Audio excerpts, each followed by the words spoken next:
Hormatly Ata-Watan TV YouTube kanalynyň tamaşaçylary.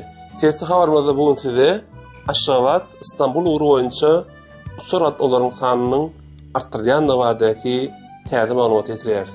Türkmenistan aviakompaniýasy Aşgabat, İstanbul uğru boýunça avia gatnawlaryň sanyny artdyrdy. Bu barada Aşgabatyň halkara hawa medeniýetiniň soraw jogap gullugy habar berýär. Hormatly tamaşaçylarymyz, habaryň jikme-jiklerine geçmeden olar size bir radio atlatmak isteriz. Yani şu mazmun näkses habarymyzy bir ýerden gyzykly gepleşikleri, şow programmary, türkmen kinolary we seriallary Ata-Watan TV YouTube kanalynyň tamaşa etmejekdigini siz bilýärsiňiz.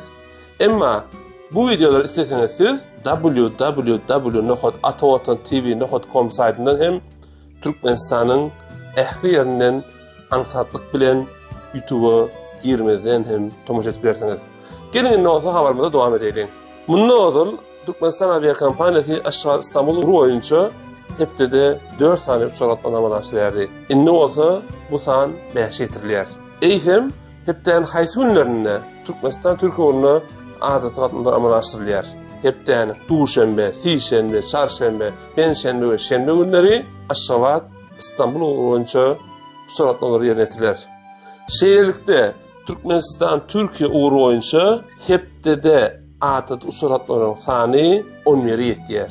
Olaryň 5-si Türkmenistan aviakompaniýasy tarapyndan bolsa, 6-sy Türk Hava Ýolları aviakompaniýasy tarapyndan ýerine ýetiriler. Şu ýerde bir radiýat adasynda diýilýär. 2023-nji ýylyň fevral aýyndan başlap Türkmenistan aviakompaniýasynyň biletleriniň bahasy arzanlýar.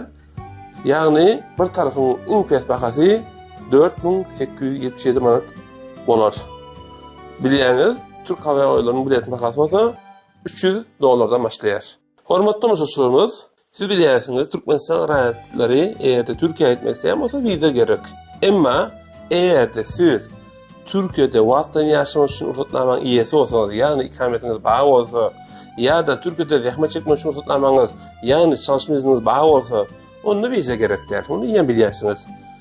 Indi şu ýerde eýerde siz wiza aljak bolsaňyz, Türkmenistan'dan Türkiye'ye gitmek isteyen olsanız, viza almak isteyen olsanız, onu bir nesana resname verip, şu resnamların tercümesini de makul hizmet tercüme merkezine üst bilersiniz. Yeni orada yapmak isteyiz.